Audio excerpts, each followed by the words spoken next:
hey, stop listening to these coaches tell you that failure doesn't suck.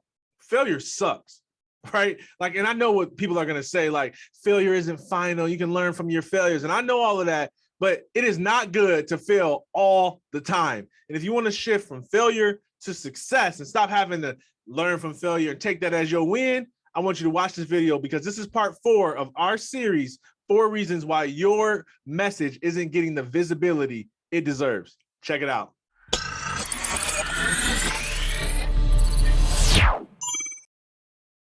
Yes, sir. Welcome to another episode of Finish Friday. You know what time it is. We're in part 4 of our 4-part series, 4 reasons why your message isn't getting the visibility it deserves. I know I said 4 way too many times, but either way, this is the final installment of why your message isn't getting the visibility it deserves. And it is because failing has caused you to doubt your future.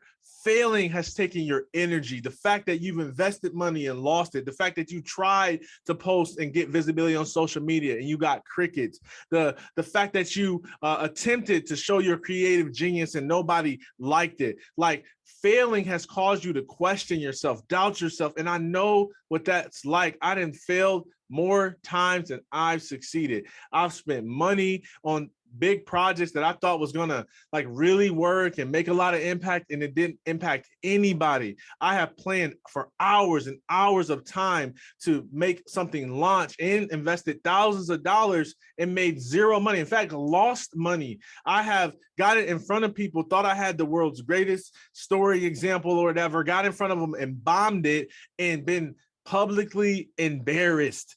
And those moments of failure cause me to question if I have what it takes to be successful, cause me to feel like I don't have anything good to offer, cause me to question if I should even be an entrepreneur or a speaker or a leader or anything, a father, a husband. Like failure causes you to question if you've got what it takes.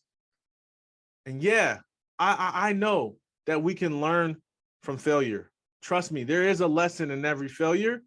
And yes, I believe that we can learn more from our failures than sometimes we can learn from our successes.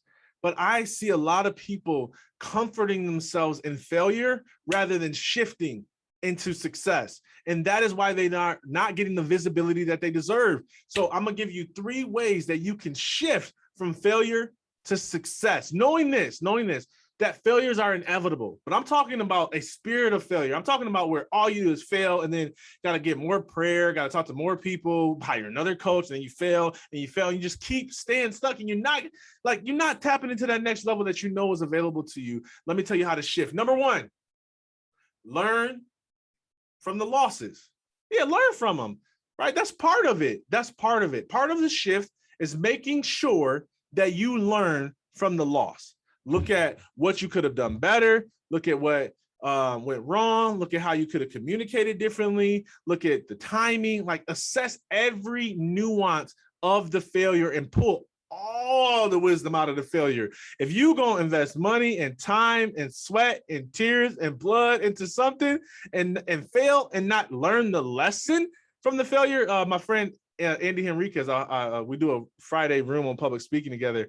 He says this quote that's coming to me now. He says, when you lose, don't lose the lesson. I love it. I love that he repeats that because now I'm stealing it. Thank you, Andy. But it's true. When you lose, don't lose the lesson. So how you shift from failure to success is make sure you don't lose the lesson, because you don't want to repeat the mistake. You want to make sure you use that wisdom and begin to build upon what you've learned so that you don't keep repeating your mistakes and stay stuck in failure, and you shift from failure to success. All right. Number 2, I want you to get a win.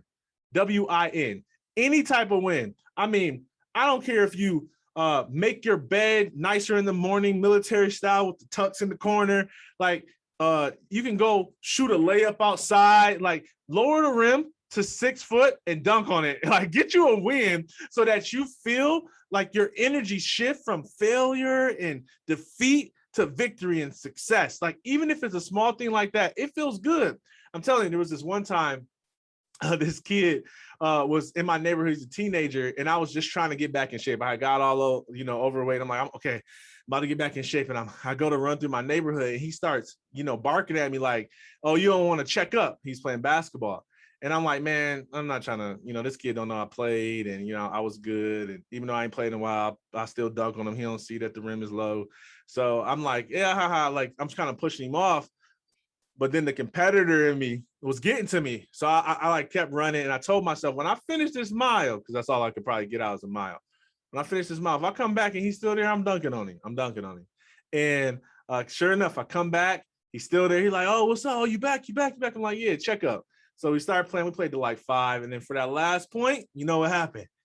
That's right. Dunked on it in. I'm telling you, he's a teenager, but it felt amazing. I felt so happy dunking on him. I had no shame. In fact, I had his brother record. I still got the recording if you want to see it, because I was happy. In fact, you want to see the recording? Drop recording in the comments right now. If I get enough participation in the comments, I might release the clip and show y'all how I dunked on my man. But here's the point. That win shifted my energy. You know how I felt after running that mile? I was tired, out of shape. I felt defeated. Like, I felt like, man, I knew I shouldn't have waited so long until I worked out. But yet when I dunked on him, I was like, man, I can do another mile. Like, I felt good. Play again. Go check, run it back type of thing. So when you get a win, any win, small, a win that's not related to what you're even trying to accomplish in life, any win, you start to shift your energy from defeat to victory. So I want you to find a way to get a win and stack those wins. Okay. So number 1, we're going to learn from our losses. Number 2, we are going to get a win. And then number three, stop trying to succeed just a little bit. This is worth you watching the whole video. Stop trying to succeed just a little bit. You see, a lot of times we think that our goals are big, but they're not big enough. And I'm not talking about trying to earn something or trying to prove something to somebody, or like having big dreams just for the sake of having big dreams. That's not what I'm saying. I'm saying, as it relates to your skill, your gifting, your calling, a lot of times we dream way too small. And the fact that we aim for something that's within our reach never causes us to stretch to our full capacity. So then when we fail at it, we get discouraged. But the truth of the matter is, it wasn't that we didn't know what we were doing or that we couldn't be successful at the goal that we set. Is that the goal wasn't big enough. We need something that's gonna like I heard my friend say this. I got to slow down because I'm getting excited. He shared this quote with me. He said his father used to say, let's attempt something so great that unless God intervenes, it's doomed to fail. Let me repeat that again. Let's attempt something so great that unless God himself intervenes, it is doomed to fail. I want you to think about that. Are you aiming for something so great that unless God intervenes, you're doomed to fail? Because I'm telling you, that's how you shift from failure to success. That's how you get the visibility you deserve.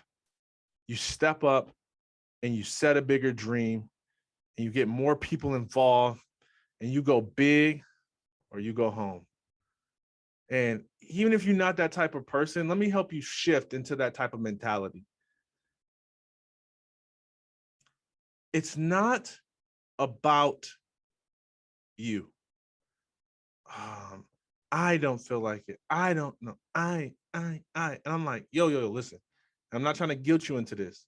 I'm just trying to give you perspective. Do you think that your story, your message can help somebody? Do you think that your gifts, your talents can serve someone else? Then why wouldn't you want to serve as many people as possible?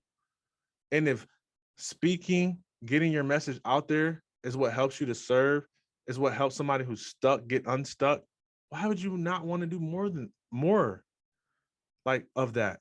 And so I had to realize this by myself, because I had all types of figure goals. I want to be a millionaire by this age. I want to do this, speak at this conference, I want to have this client. I want to work with this person.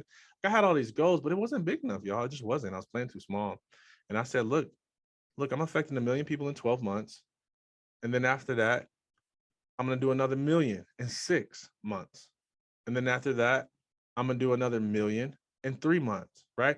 Like, these are goals that I set, because I'm like, man, how would I do that? That's hard. I can't do that by myself, like, at all. like at all. And so I need a social media manager, I need a videographer, I need this, I need somebody to help me write, I need somebody to help me research, I need somebody this, I need somebody to manage my online business. Like I need all these different pieces. And I just started building and I started building. And yeah, day one, I impacted 1 million or I impacted one person. Day two, I impacted like 12. Day three, I had a speaking engagement, I impacted like 400. Day five, I impacted and like I'm still on this journey at the time of this recording. My point is it started to build. Like if you just looked at, month one of how many people I impacted, it's not breaking down to where if I reach that same amount every month, that I'll reach my 1 million goal.